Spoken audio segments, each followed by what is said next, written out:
中同心合意的敬拜上帝，与我们线上的弟兄姐妹也一起来敬拜。感谢祷告，奉耶稣基督的圣名。弟兄姐妹，让我们预备心来参加崇拜。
上帝叫孤独的有家，使被囚的出来享福，唯有悖逆的住在干燥之地。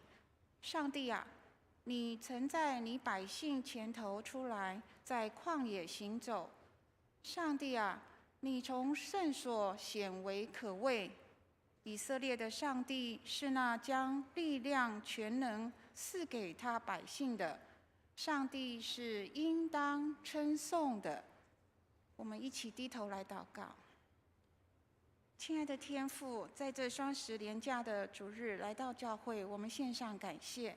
主，你赏赐给我们喜乐与平安的心，这是你所定的日子，求主帮助我们打开我们的心，有耳的都当听，以谦卑顺服来领受你要对我们所说的话，用心灵和诚实来敬拜你，开口来大大的赞美你。每一个人都能够经常主你的恩，求你保守我们这一场聚会从头到末了，圣灵与我们同在。孩子感恩祷告，奉主耶稣基督的名求。请会众请起立，我们翻开新灵粮诗选117首，新灵粮诗选117首，美哉主耶稣。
使徒信经来宣告我们的信仰，请。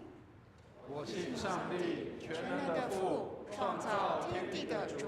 我信我主耶稣基督，上帝的独生子，因圣灵感孕，由童贞女玛利亚所生，在本丢彼拉多手下受难，被钉于十字架，受死，埋葬，降在阴间。第3天从死人中复活，升天，坐在全能父上帝的右边，将来必从那里降临，审判活人死人。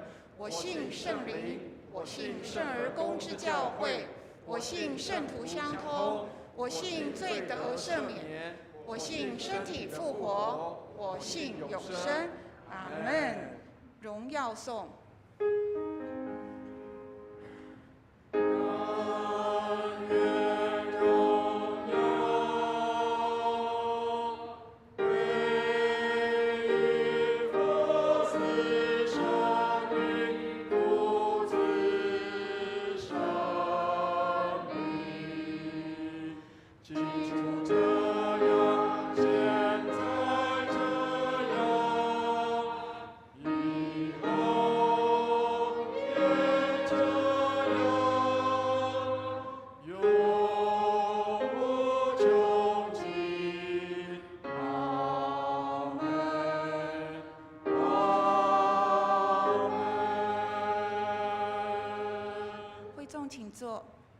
我们翻开圣经诗篇19篇，翻开圣经诗篇19篇。我们来攻读。诸天述说神的荣耀，穹苍。这日到那日发出言语，无言无语。他的亮带通遍天下，他的言语传到地极。太阳如同新郎出洞房，他从天这边出来，绕到天那边。耶和华的律法全备，能苏醒人心。耶和华的训词正直，能快活人的心。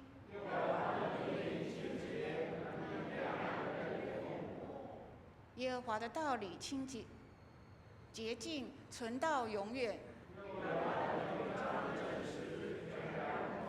都比金子可羡慕，且比极多的金金可羡慕。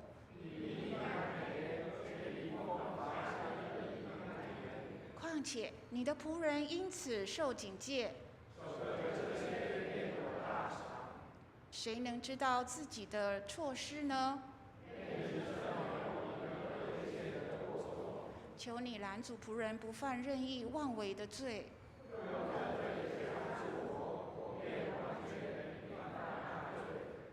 我们一起来，耶和华，我的磐石，我的救赎。主啊，愿我口中的言语，心里的意念，在你面前蒙悦纳。好，我们一起来祷告。我们来为世界、为卫理公会、为国家治理来祷告。北爱尔兰祷告，基督信仰能进入生活文化，国家百姓能更认识基督信仰祷告。第二个是为卫理公会陈忠卫理堂邱太耀牧师祷告，为他们的教会奉献充足，传道同工身心健康来祷告。也为我们国家的总统跟立委选举来祷告。愿我们有洁净的心，使我们能成为主合用的器皿，常常以颂赞为祭，献给神，除去我们心中的恶念。愿主你的恩手扶持着我们，叫我们的口中言语、心中的意念，都能坐在你的面前，蒙你所悦纳。求主垂听孩子的祷告，奉主耶稣基督的名求，阿们。主祷文，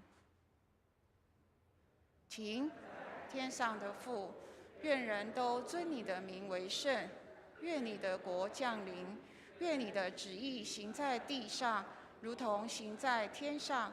我们日用的饮食，今日赐给我们，免我们的债，如同我们免了人的债。不叫我们遇见试探，救我们脱离凶恶。因为国度、权柄、荣耀，全是你的，直到永远。阿们。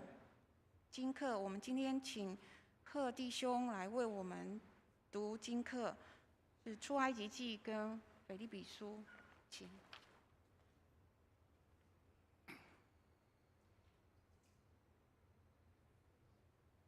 经课第一处在出埃及记第20章1到4节、7到9节、12到20节，旧约圣经74页。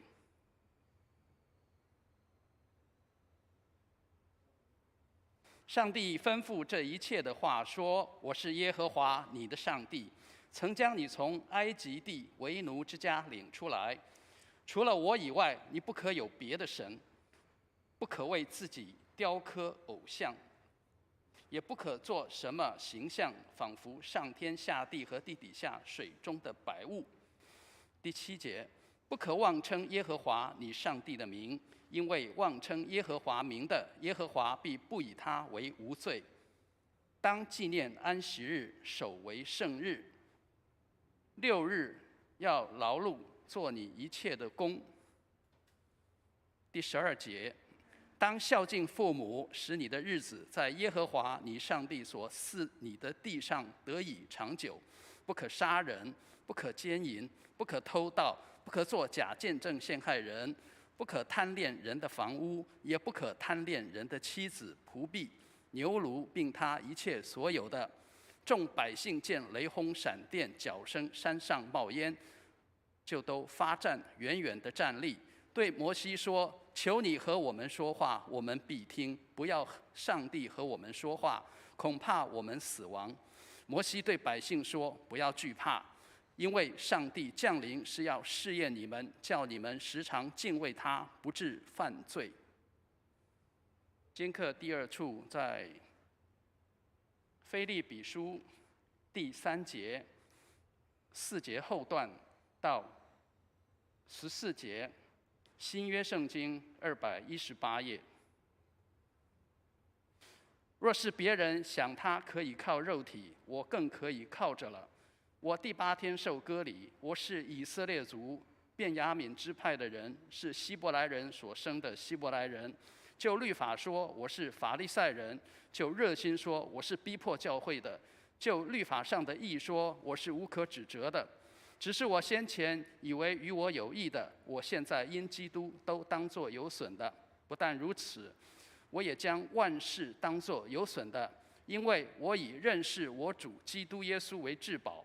我为他已经丢弃万事，看作粪土，为要得着基督，并且得以在他里面，不是有自己因律法而得的义，乃是有信基督的义，就是信上帝而来的义，使我认识基督，晓得他复活的大能，并且晓得和他一同受苦，效法他的死，或者我也得以从死里复活。这不是说我已经得着了，已经完全了，我乃是竭力追求，或者可以得着基督耶稣，所以得着我的。弟兄们，我不是以为自己已经得着了，我只有一件事，就是忘记背后，努力面前的，向着标杆直跑，要得上帝在基督耶稣里从他上面照我来得的奖赏。以上是今日的经课。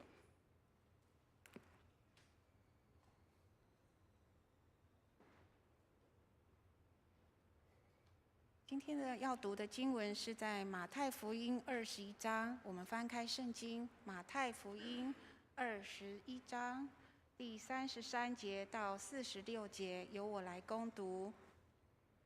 你们再听一个比喻，有个家主栽了一个葡萄园，周围圈上了篱笆，里面挖了一个压酒池，盖了一座楼，租给园户，就往外国去了。收果子的时候近了，就打发仆人到园户那里去收果子。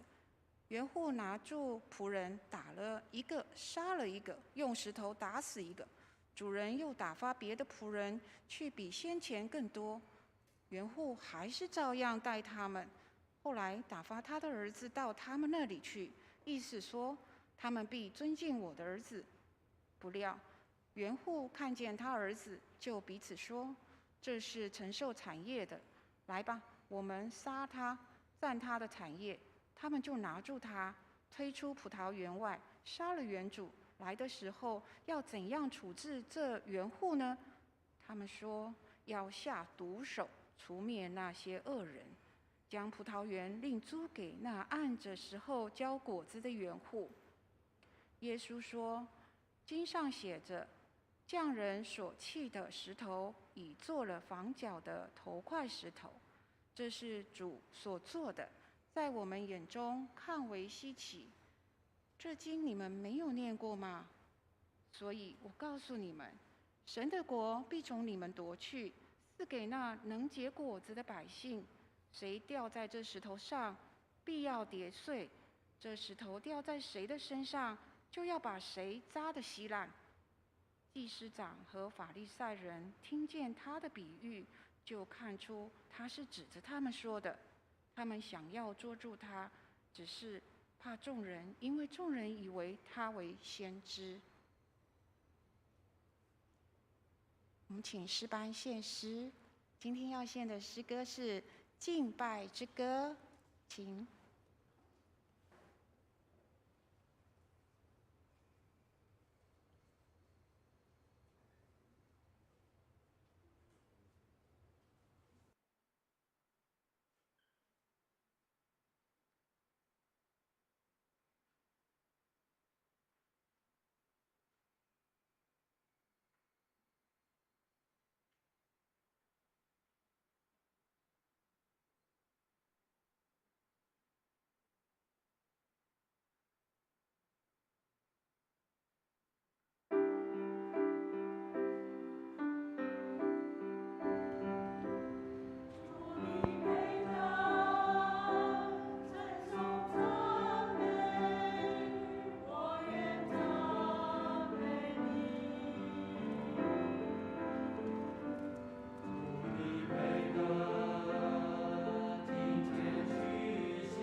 正道，我们今天请蔡伟文牧师为我们正道。正道的题目是“忘了我是谁，忘了我是谁”，请。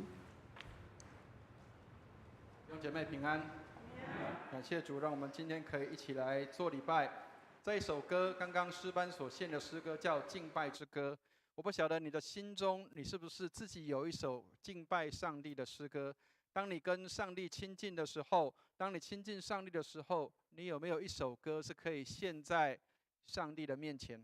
上帝帮助我们，让我们，也许我们不见得拥有很多的财富、金钱或是地位，但是我们可以用我们的赞美，用我们的口，成为赞美的一个献祭来献给上帝。愿上帝帮助我们，让我们所献的祭成为馨香的祭，献在上帝的面前。愿上帝祝福我们。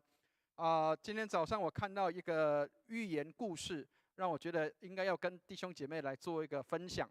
好，那我们之前提过说，犹太人他们的财产，他们对财产的概念不是只有有形的金钱，包括无形的，比如说人生的智慧，包括你的技术，你学习到的技术，包括你的人脉，这些都是你的财富。有一天各位知道狮子叫做森林之王，知道吗？或者是叫做这个百兽之王哈。好，那有一天有一只狮子，它饿了，它肚子饿了，然后它就找这个狐狸来，然后威胁它说：“你要去外面找一只动物来给我吃，如果你不找动物来给我吃，我就吃了你。”好，所以这个狐狸它就去外面找，然后他看到有一只驴子，他就去找那只驴子，然后跟驴子来讲说：“哎，这个驴子，我告诉你，这个国王今天要召见你，要请你来当下一任的国王。”好，然后这个驴子他就觉得很荣耀，很高兴，我要去当王了。好，所以他就跟着狐狸就过去找这个狮子王。好，结果这个狮子看到这只驴子的时候，一扑去就先咬掉它的耳朵，咬了耳朵之后，这个驴子痛醒了，他就赶快往外面跑，然后狐狸就追上去。狐狸问他说：“你干嘛跑出去外面呢？”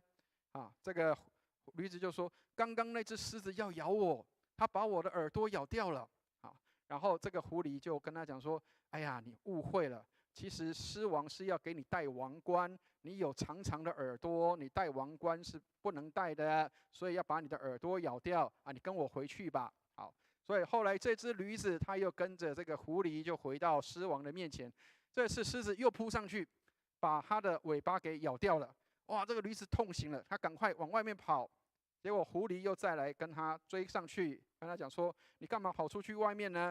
他说：“因为刚刚狮子要咬我，它把我的尾巴咬掉了。”哎呀，你误会了，狮子是要你坐在王座上面，王位上可以比较稳。你有一根尾巴坐在上面，怎么做呢？好，所以后来这个狐狸又再把它带回到狮子的面前，然后狮子后来这次不放过了，一口就咬死它。然后咬死这个驴子之后，他就吩咐这个狐狸说：“把它清干净，把它的内脏送过来，然后给我吃，然后其他的再给你吃。”结果，应该知道嘛，其实老虎他们是吃内脏比较多，为什么？因为内脏比较柔软哈。好，结果呢，这只狐狸就把皮什么东西扒掉完之后，然后把所有的内脏、所有的东西全部送到狮王的面前，但是他唯独留了脑自己吃掉了。然后这个狮子王吃驴子的内脏的时候，突然察觉，这一只驴子怎么会没有脑袋呢？这个狐狸就跟他讲说：“是啊，大王，这一只驴子就是没有脑袋，因为它这么笨，可以来到你面前要被你吃掉。”亲爱的弟兄姐妹，我不知道你听到这个寓言故事的时候，你的感受会是什么？其实很多人不晓得说，真正的财富不一定是有形的。很多人把有形的财富当成是自己拥有的这些，当然这是很重要的。你要拥有金钱，你拥有这些的财富，才能够得到一些的这个可以使用的资金。但是更重要的事情是，是不是我们能够去得着那个无形的有智慧的东西在我们的生命的里面？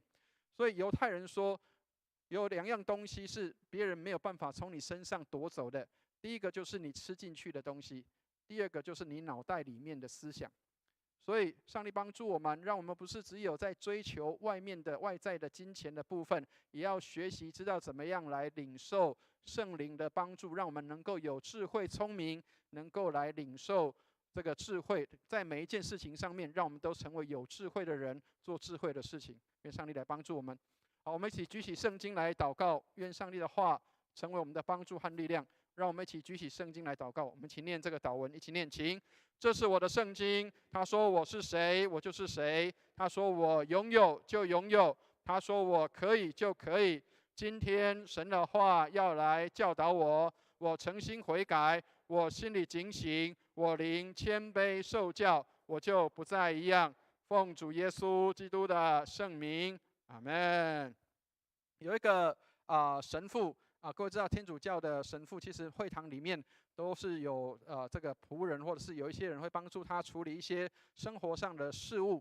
好，所以有一天这个他的厨子，他的这个帮他做菜的人放饭菜在他的桌子上，然后神父呢就看到菜之后，他就暗暗的就吃了。然后这个厨师呢，他就觉得很奇怪，平常牧师、神父应该要吃饭前都要祷告，为什么今天神父不祷告了呢？结果后来他就问说：“哎，神父，你今天忘记祷告咯？”这个神父就跟他讲说：“每一道菜我都祷告过2次了。”听得懂意思吗？每一道菜我都祷告过2次了，因为这个厨师很懒惰，他把前天的菜、昨天的菜都继续再送到这个神父的面前，所以神父说：“我已经祷告过2次了。”亲爱的弟兄姐妹，各位知道，当人不愿意成长跟懒惰的时候，我们常常端出来的东西就很有可能就是那个过期的，或者是叫做没有办法能够及时的上来。好，所以各位知道现在有一个名词叫做安静的辞职，不晓得大家有没有听过这个词？这个已经出现很久了。好，这个词是什么？他说只专注于完成工作任务，不试图有超出范围或追求更好的表现。好，我们会说现在的世代里面很多人都是叫做安静的辞职。我不要再多学一点东西，我不要再多做一点，我不用再多学那么多，我只要把我的事情做好就好，准时上班，准时下班。好，亲爱的弟兄姐妹，牧师要带领大家思考另外一个东西是：你的服事会不会变成是安静的服事呢？我所谓的安静的服事，不是说不讲话的服事。我所谓的安静的服事是什么？是你只做你会的，或是你只做你可以做的，但是你不要多学一些，或是多成长一些。即使我今天可能是诗班的班员，即使我今天可能是主日学老师，即使我今天有可能是这个小组长，但是我这样就好了，我这样就好了。亲爱的弟兄姐妹，上帝帮助我们，让我们的服事不是变成安静的服事，而是我能够不断让自己更新成长。也许你现在是1.0，如果可以的话，是不是我们可以进步到2.0、3.0，或是成长的更多？亲爱的弟兄姐妹，上帝帮助我们在教会里面，但我们不是要拿这个来做评比或者是比较，不是的，而是我们在上帝面前，我们要献上什么样的祭给上帝？刚刚说那个厨师，他可能他煮饭是他的服事跟工作，但是他是把以前的东西拿来给神父吃。亲爱的弟兄姐妹，你要拿什么来献在上帝的面前？求上帝帮助我们，让我们不是安静的服事，而是能够有活力的、有热情的，在上帝面前来侍奉。因为我们服事的是一位万王之王、万主之主，而不是一个简单的，不是那些民间的偶像跟神明。我曾经跟大家分享过，有一个新闻有一个妈妈要去庙里面打扫整理的时候，她不但要去打扫整理，她还要付给庙方700块。为什么？因为她说这个排都排不到，这个要去庙里面服务是一件非常荣耀的事情。亲爱的弟兄姐妹，你有没有觉得来教会里面服事是一件荣耀的事情？当然，你来教会里面打扫整理不用交700块，不用交这些的费用，但是你会不会觉得你来服事上帝是一件荣耀的事？亲爱的弟兄姐妹，上帝帮助我们，不管是在台上、在台下、在台前、在台后，我们都能够认真的服事。特别圣经里面告诉我们一件事情是，上帝造我们人的时候，他给我们人有一个任务。各位知道，在创世纪的地方里面，上帝创造人的时候给人什么样的任务，知道吗？上帝造人的时候，他说要给他们叫做管理什么？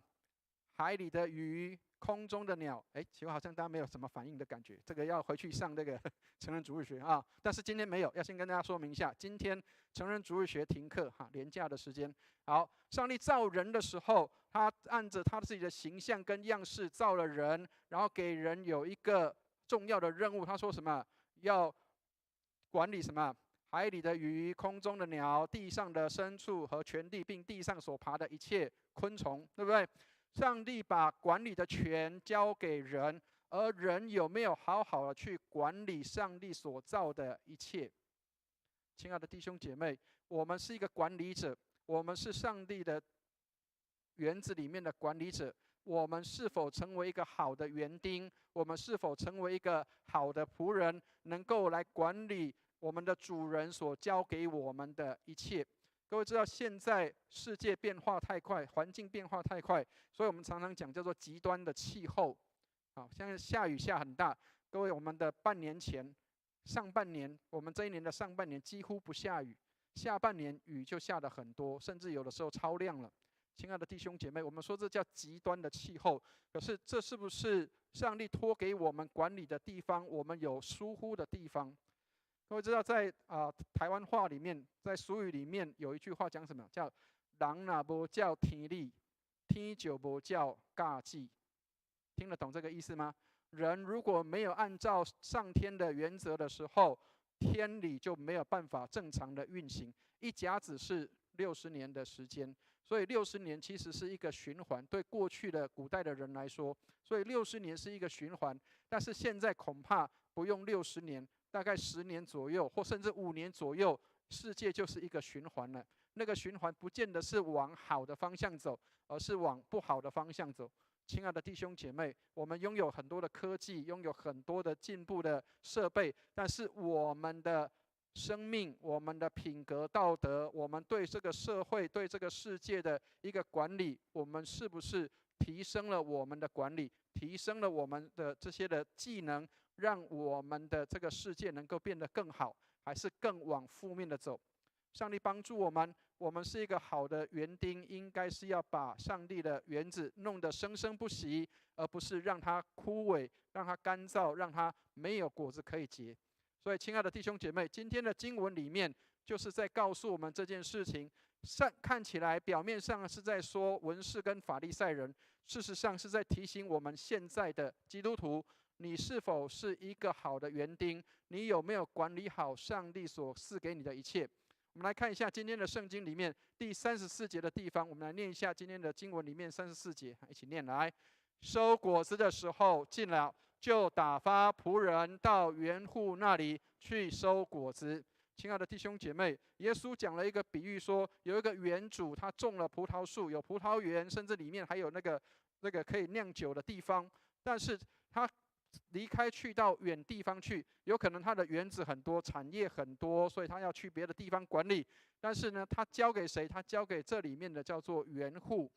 亲爱的弟兄姐妹，如果我们知道以前早期台湾有一种农夫叫做佃农，知道吗？佃农的意思就是说，他就是要负责帮园主、帮他的农主去耕地，耕完之后收成要给园主，那可能园主就给他薪水，或是给他一些的这个补偿，让他可以生活。好，所以这些人是被交托任务，就是要管理这个葡萄园的这一群人。那当这一群人收果子的时候，园主要去收他的果子的时候，他打发仆人到他的园子里面要去收这些果子。各位，我们刚刚读的圣经里面，如果今天主人要来收果子的时候，你好好的上交都可以。但是各位，在这里我们看到这些的园户，他们居然起心动念是不好的，他们要把这个园户的园子占为己有。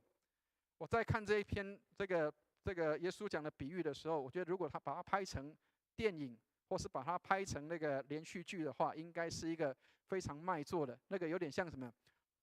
抢夺主人的财物。各位应该有看过，我不好说，我没有追韩剧，但是听说有一个韩剧蛮惊悚的，叫做《黑暗荣耀》，我不晓得大家有没有看过，就是抢夺或是杀掠，那个是一个相当没有人性的一个状态。好，或者我们可以说，这些的园子的园主交给这个园户的时候，渴望希望从他们的身上能够来收获，但是这些园丁、这些的园户，他们另外有想法，他们觉得这个应该是我们的，这个应该是我们的。亲爱的弟兄姐妹，上帝帮助我们，上帝创造世界让人来管理，但人拥有的不是拥有权，人拥有的是使用权跟管理权。我们并没有所谓的拥有权，但是很多时候人把自己当上帝了，以为这里是我们所拥有的。亲爱的弟兄姐妹，很多时候我们把自己称为拥有者的时候，而我们又不能够成为一个好的管理者的时候，恐怕就把全地给破坏了。所以圣经里面让我们看到有一种罪叫做骄傲，而这个骄傲这种罪是人很难去发觉的，实在是最难发现的一种罪就是骄傲。所有骄傲的人都不会觉得自己是骄傲的。倘若你真的觉得自己骄傲的时候，那么你已经开始知道什么叫谦卑了。好，所以陈忠道牧师给我们这个提醒，他说什么？骄傲是最难发觉的一种罪。亲爱的弟兄姐妹，有时候我们骄傲到认为我就是这里的王，我就是这里的主，我就是掌管这里一切所有的，甚至我们会认为说，别人都应该听我的。牧师要跟大家分享一个事情是，2天前，牧师正在领受一个试探，这个试探相当的大。那我不晓得各位，如果你听到这个试探的时候，你的感想会是什么？每一个人试探也许不一样，但是这个试探对我来说确实是一个极大的试探。但是我在那个时候，我也心里面祷告，我求上帝给我智慧，知道怎么样来回答。有一个姐妹来到教会里面，然后她跟我讲说：“牧师，我要推销你一个课程，然后这个课程在武昌教会有办。如果你想要像武昌教会一样人多的话，你应该听我的，然后我会帮你找老师，这个课程由我来管理，你就可以跟武昌教会平起平坐了。”各位亲爱的弟兄姐妹，听得懂那个意思吗？意思就是说，他认为说，只要接受他这个课程的话，你的这个教会里面就会人数增长，就会跟这个武昌教会一样多。我那时候跟他回答说：“亲爱的姐妹，对不起啊，我没有企图心，想要成为那个2000人的教会，因为我到100、150都很勉强了，我还没有办法到那个状况的。”好，那我是给他软钉子。他说：“牧师，你搞错了，你一定要这个听我的劝，你要接受这个课程，这样你才会人数增长，你才会这个尽快的把你的想要到的人数把它到达。”亲爱的弟兄姐妹，每一个人都会有可能遇到你人生的试探。我不晓得你人生的试探会是什么，但是各位知道，耶稣曾经受过一个试探，知道吗？耶稣曾经受过什么样的试探？当撒旦来到他的面前的时候，告诉他什么？你只要服拜我，这一切所有的我都可以给你。亲爱的弟兄姐妹，耶稣要当世界的王是吗？是，他是全地的王，但是要用这样的方式来做王吗？并不是。亲爱的弟兄姐妹，上帝帮助我们，有时候快的方式，有时候人认为的捷径，不见得是对的或是好的方式。上帝不是要我们去成为一个1000人教会或万人教会之后，我们拿这个来夸口，而是我们的教会是不是以耶稣基督为夸口？亲爱的弟兄姐妹，我们夸口的是什么？要夸耀我们的房舍很漂亮吗？要夸口我们的设备很好吗？还是要夸口耶稣基督在我的身上改变了什么？上帝帮助我们，让我们不是变成是一个骄傲的人，我们自己不知道，而是我们好像变成是那个想要把这个原主干掉的原户。我们来看一下这些人，他们心里面的恶念是什么？他们甚至要把这个承接园子的这个主人的儿子给干掉了。我们看一下38节，我们一起念一下38节，一起念来。不料园户看见他儿子，就彼此说：“这是承受产业的，来吧，我们杀他，占他的产业。”亲爱的弟兄姐妹，真的是洒狗血的一部剧。为什么？因为这些人他们要把原主的儿子干掉，干掉之后，所有的产业都是我的。亲爱的弟兄姐妹，耶稣为什么要对这些的文士跟法利赛人讲这些话？因为这些人他们霸占了上帝所有的创造物，他们霸占上帝所赐给他们的一切，把这些当作是自己的。亲爱的弟兄姐妹，我们会不会因为我们有才能，我们有恩赐，有这些的能力或是力量，我是教会里面的资深的会友，我是教会里面的牧师，所以这里就是我的王国？我会不会变成是在这里不再把耶稣当王了，不再把上帝当王了，我就是这里的王？亲爱的弟兄姐妹，你的园子你的园子是谁给你的？你所在的地方是谁给你的？你所有的一切是谁给你的？你是真的王吗？我们很多时候把自己当王了，我们自己不知道。我们觉得全部的人都要听我的，全部的人都要按照我的方式去做。亲爱的弟兄姐妹，我们按照人的方式去做，但是我们有按照上帝的方式去做吗？上帝怜悯我们，赦免我们。有时候我们真的把自己当王了，我们的骄傲变成我们在这里，就是这里谁都要听我的，包括牧师都要听我的，执事都要听我的。很多时候我们常常变成是那样的一个人，我们自己不觉得。上帝帮助我们，上帝给我们是管理他所造的一切，而不是变成是我们成为拥有者。所以上帝是衡量人的行为的时候，同时他也衡量人的心。他不是只有看人的行为，他也看人的心。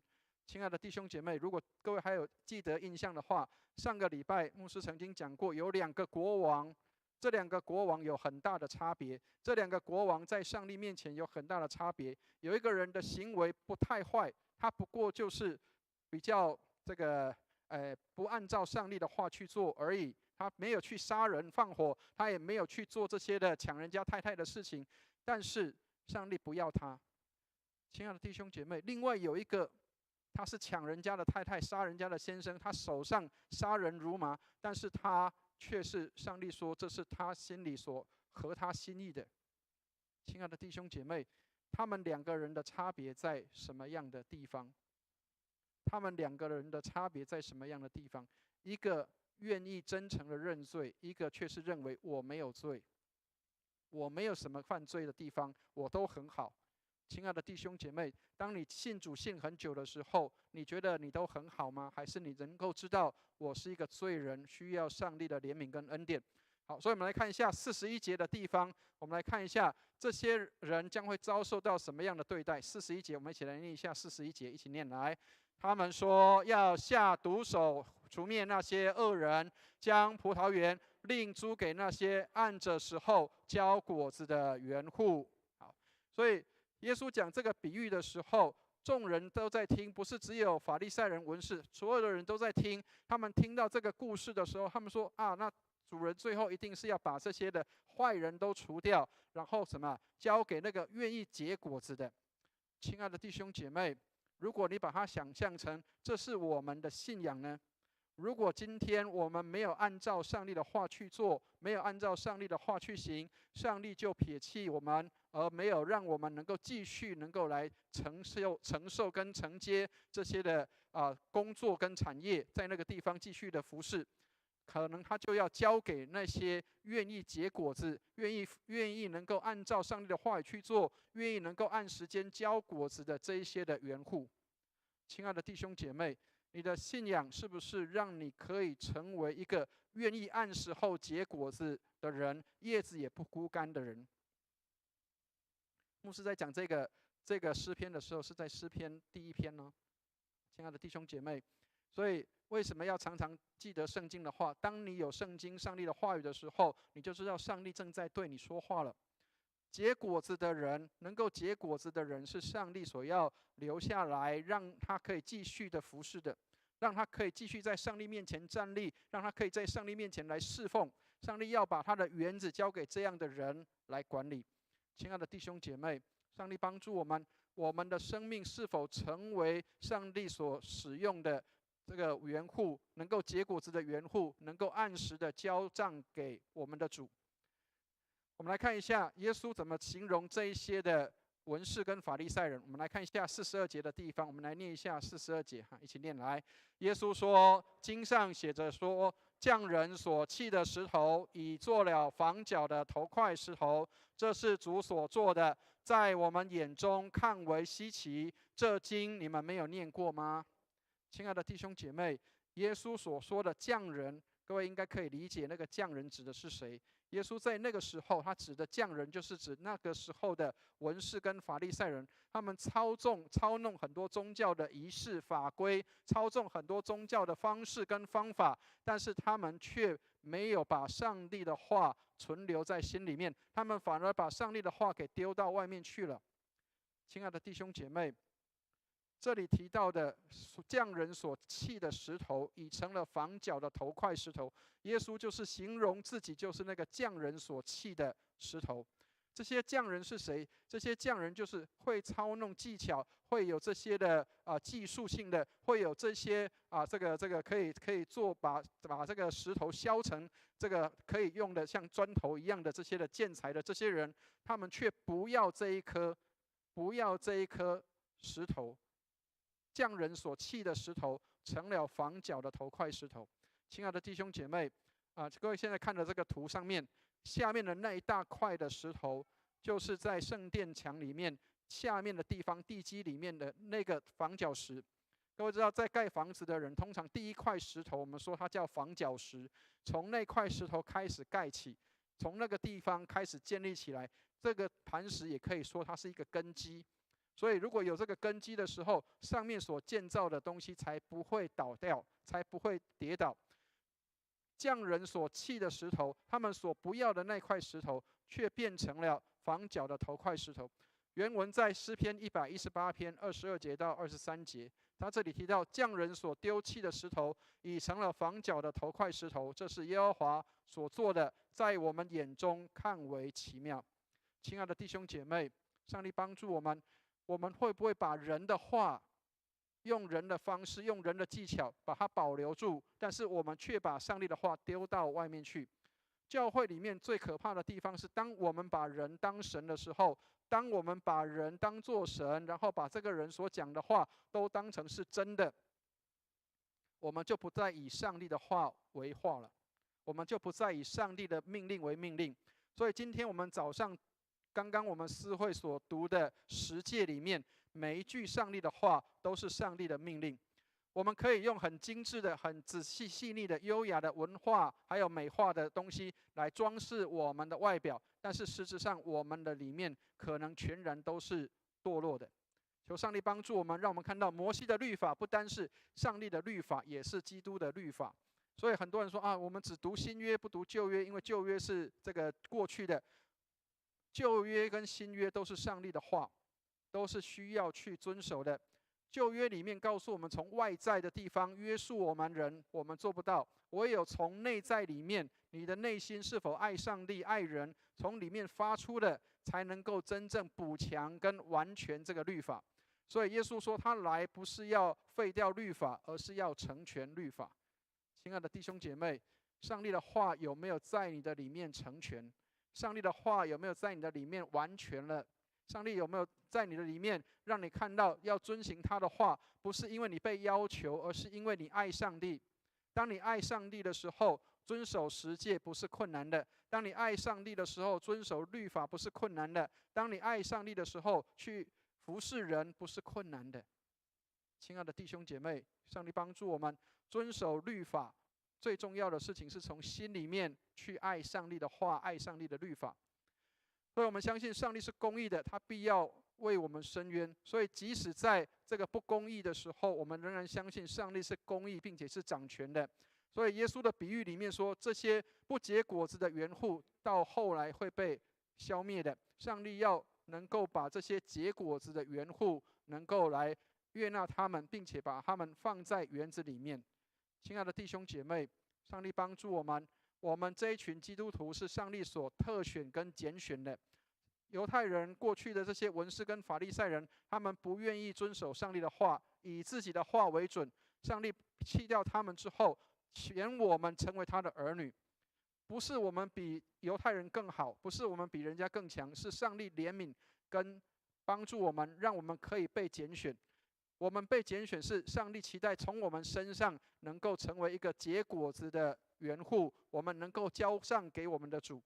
亲爱的弟兄姐妹，上帝帮助我们，让我们能够看到上帝给我们的机会，我们能够服侍上帝，能够服侍人，这是上帝给我们结果子的机会。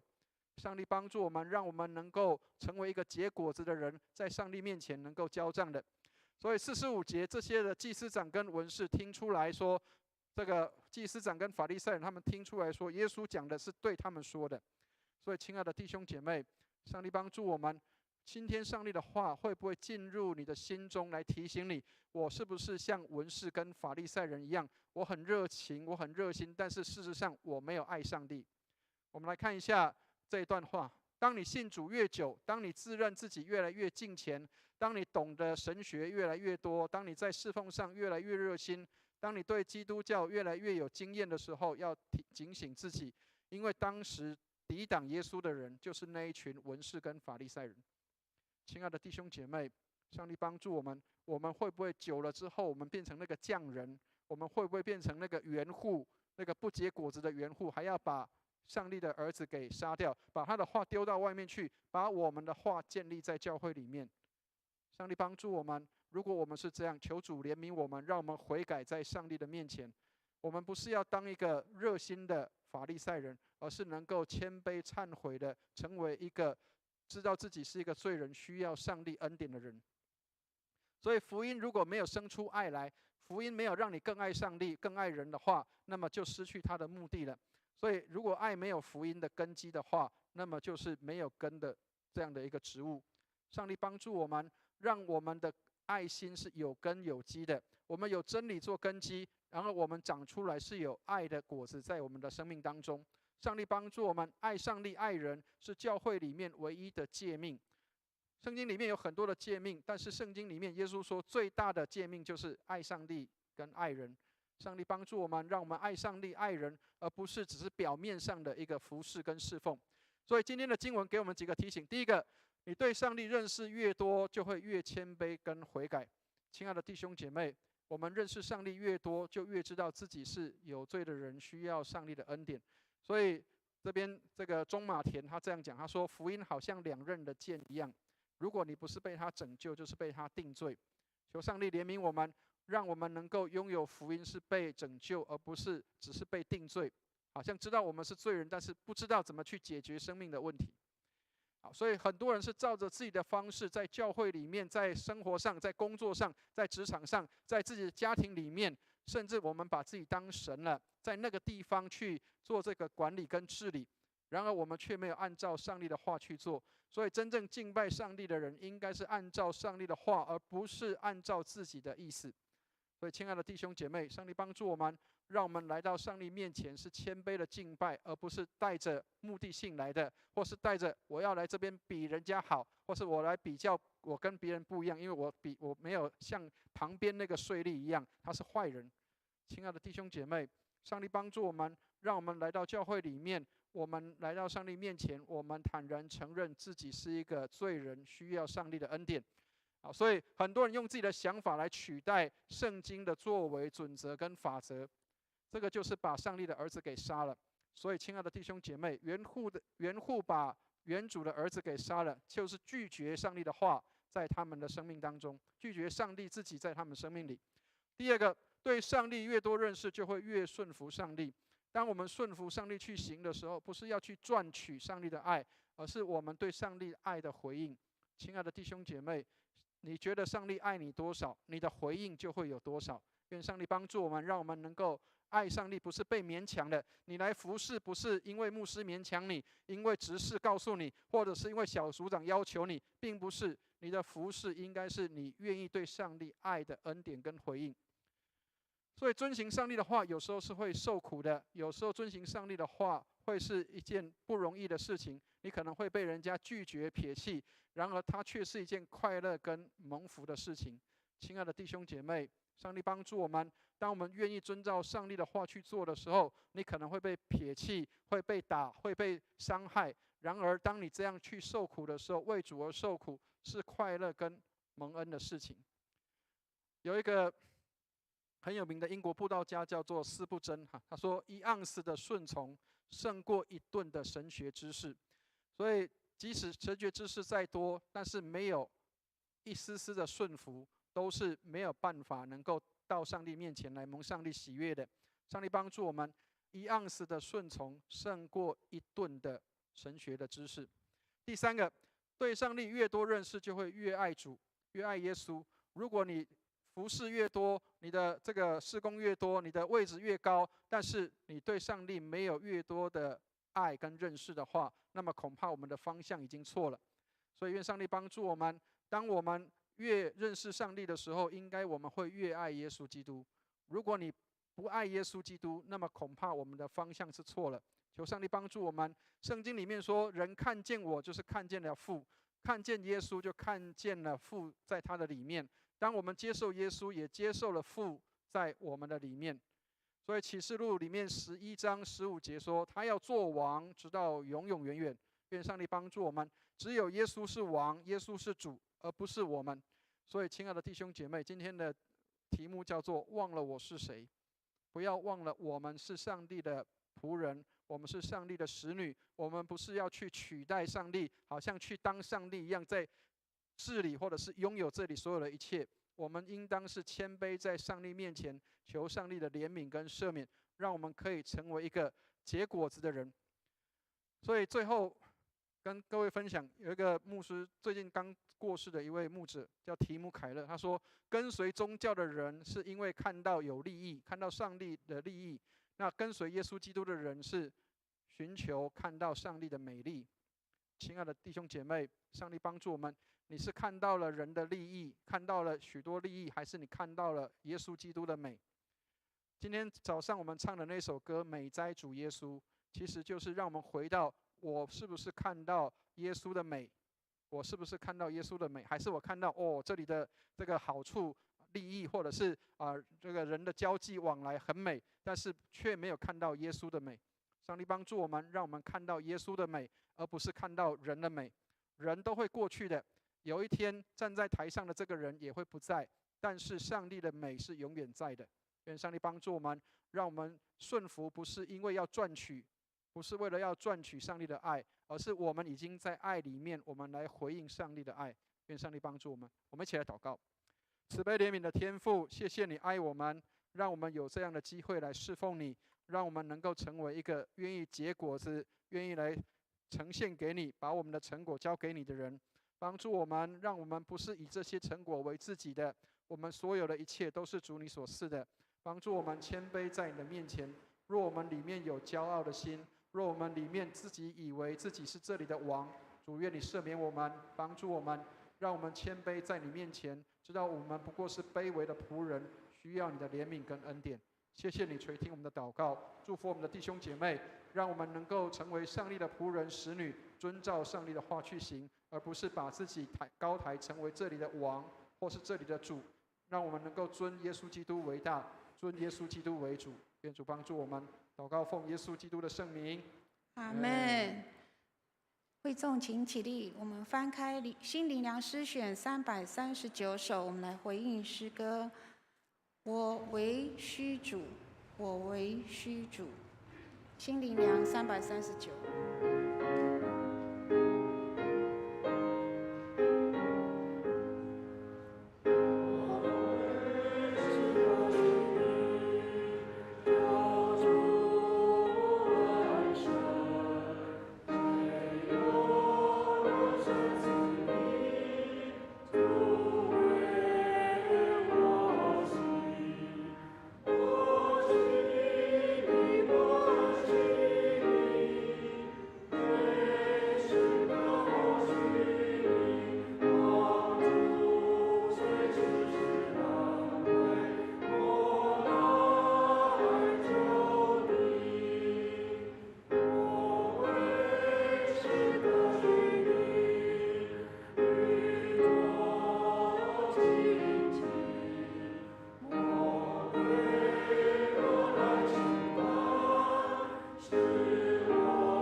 安站立，我们为奉献来祷告。请奉献的弟兄姐妹请到台前来，我们一起来祷告。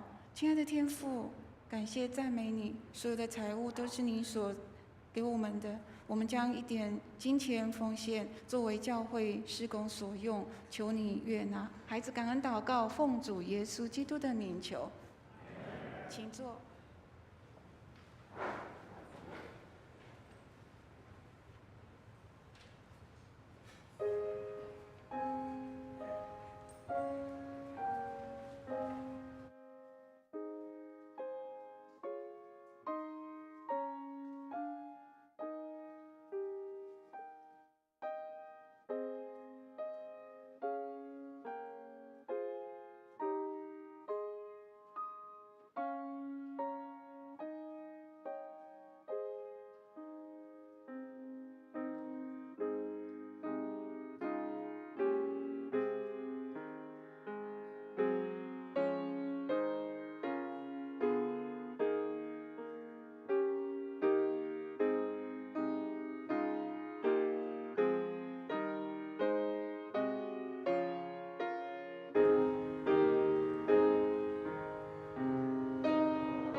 好，我们在唱我们一家人之前，我们先欢迎2位新朋友。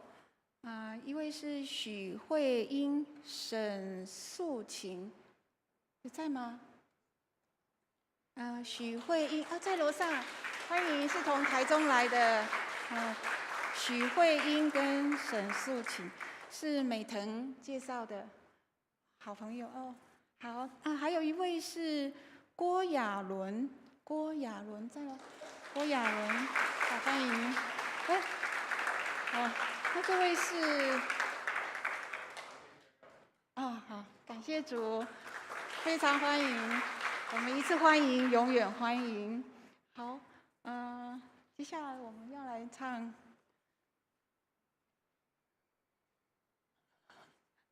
我们是一家人，是吗？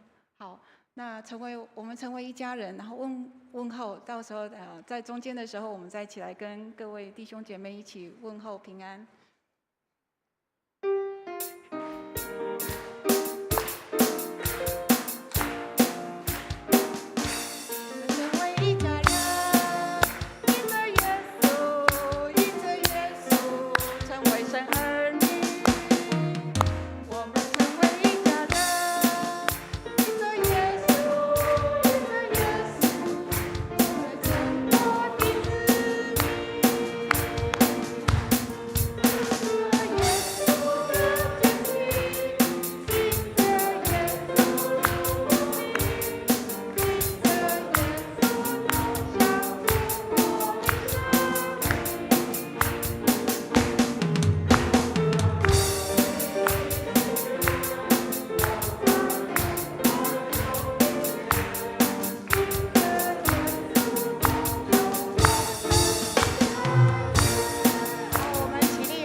教会的事工。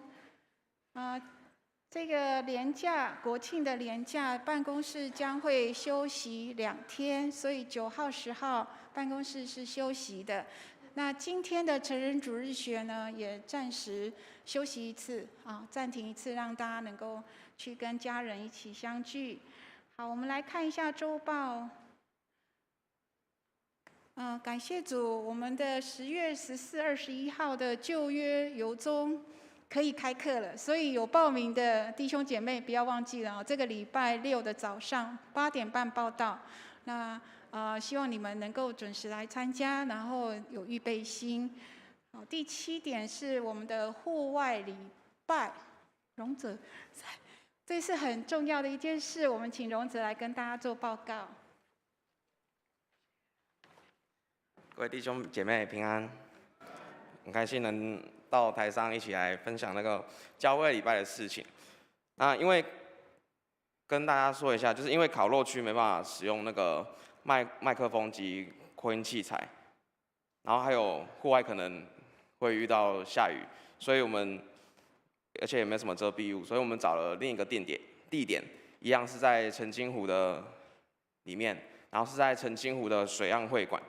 然后它里面室内有附麦克风，还有音响，然后还有冷气，也有投影机，然后也有无障碍空间，所以大家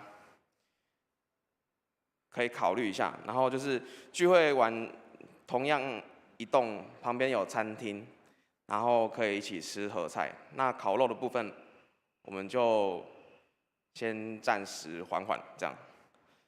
然后旁边有饮水机，然后就是需要自备水壶这样。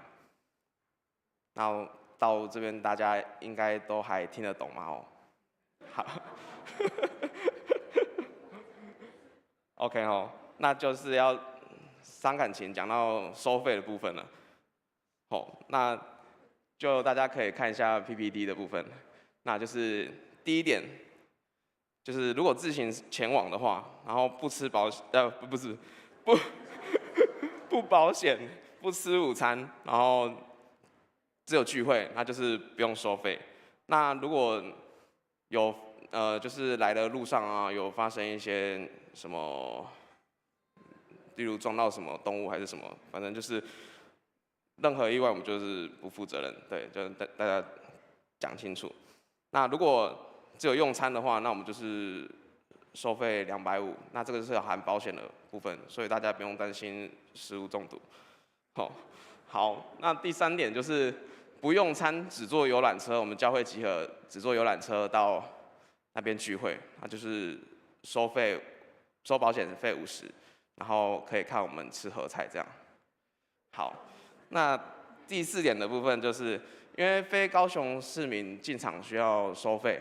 那水岸会馆它可以帮我们代办，然后就只要收80的部分。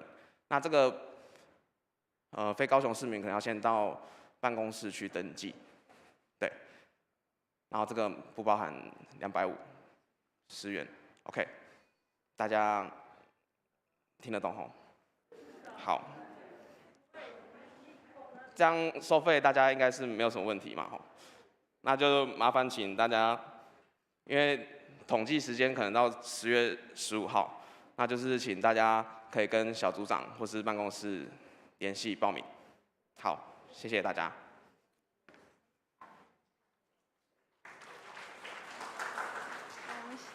我们谢谢荣泽给我们报告，再一次邀请大家10月29日，我们这个是主日，是户外的主日。所以这里是没有主日的，所以请大家能够把那个时间特别预留出来。那刚刚荣泽讲的，因为我们今天比较有时间，所以再讲一次就是你如果要自己前往，如果要吃饭，那请问多少钱？250。对了，如果自己去不吃饭，不用钱。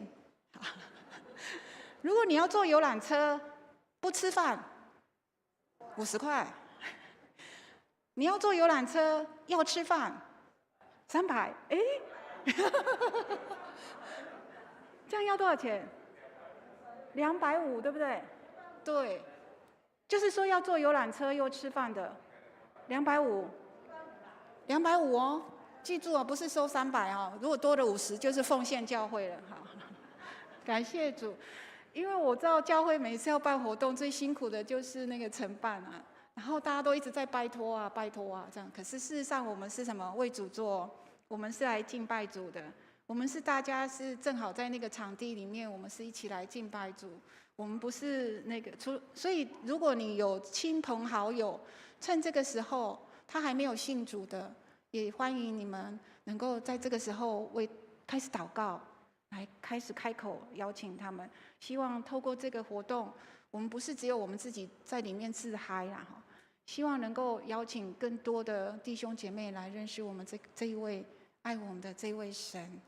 好，可以吗？这样子费用清楚了哈，因为这个是最新的哦，昨天才出炉的那个办法。因为这几天天气不好，所以也不希望大家在那个天气害怕、那个不稳定之下，在那边烤肉，等一下一直在跑那个躲雨啊。所以我觉得荣哲很用心，他为大家安排了这个户外礼拜的活动。虽然澄清湖大家很熟很近，可是我们享受的就是跟主一起在那个大自然之下来敬拜我们的神。可以啊，几月几号啊？那一天这里没有主日哦，那天没有主日，你一定要说好啊，太好，我在家睡大觉。哎，不行啊，好，一定要来参加主日。好，这是我们。好，那我们再看一下周报，因为还有时间。我们第4点呢，就是新任的执事，候选名单已经出来了，我们也为我们这个新候选的执事们来祷告。好，那我们的今天的打鼓就是我们的预备的新郎官。好，11月11号要结婚宴客，我们也为他祷告祝福，在这个婚姻的路上能够美满。所以有可以要参加的，就请登记。我们这个已经宣布很多次，好，可是大家可以，如果可以的话就做登记，对吗？新郎官有要补充吗？今天比较有时间了，不用。好，其他下面有那个肢体消息。好，我们真的是要为我们这些软弱肢体的弟兄姐妹来为他们祷告。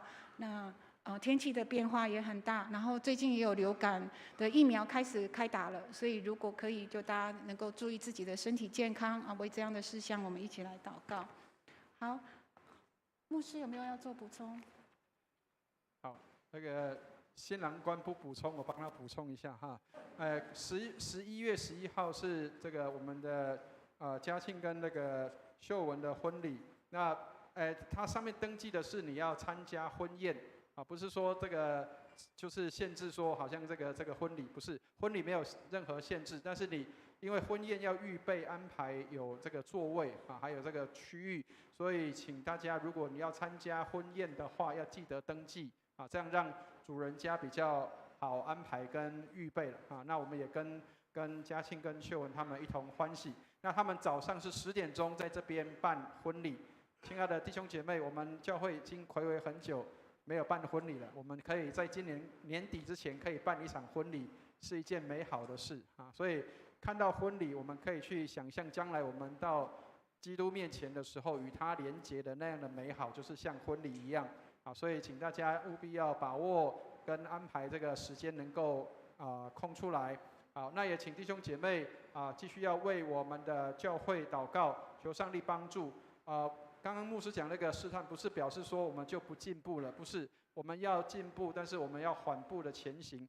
但是缓步前行，不是代表我们就放弃传福音，或是要去跟人家带领，并不是这样，而是我们期待能够让更多的弟兄姐妹，他们有机会透过各种的管道，能够来认识耶稣。好，所以牧师先跟大家先透露一下，明年的我们的教会的一个主题目标要定在建立家庭祭坛上，意思就是希望我们的弟兄姐妹能够把家庭当作敬拜的地方，带领我们的家人，带领我们的朋友，他们能够在家里跟我们一起有敬拜的时间。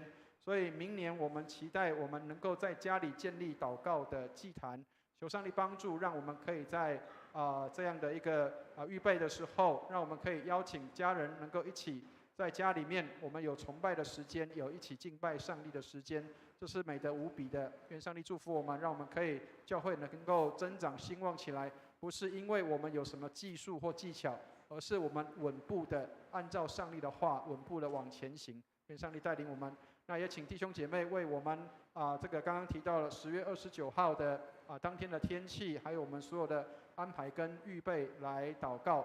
那请当中我们的年长者或者是身体不方便的弟兄姐妹，我们尽量能够一起搭车或者是说我们要一起搭车都欢迎。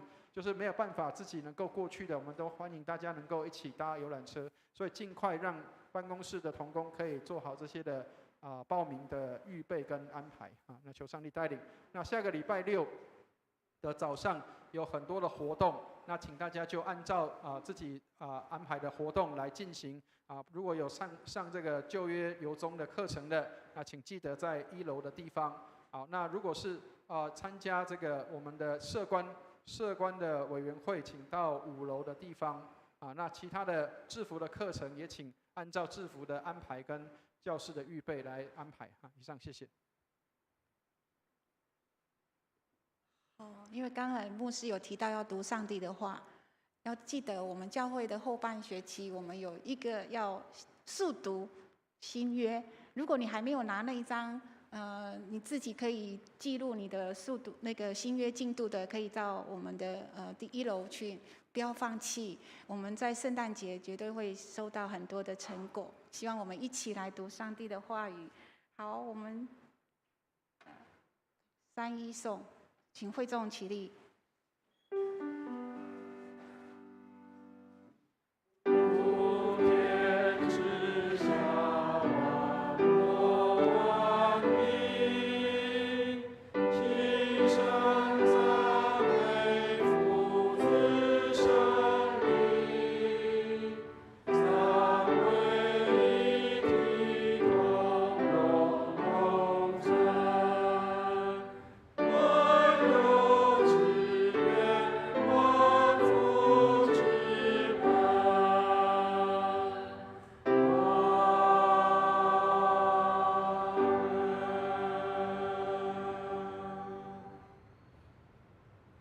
弟兄姐妹，我们一起来领受上帝的祝福。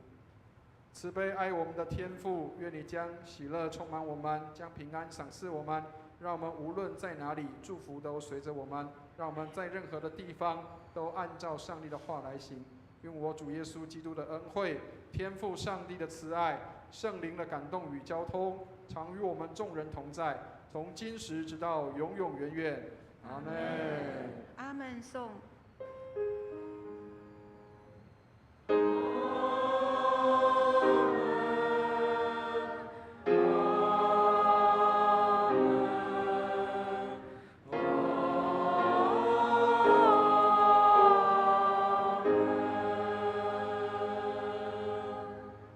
请坐。我们在殿院中，请为今天的消息跟肢体，我们来一起代祷。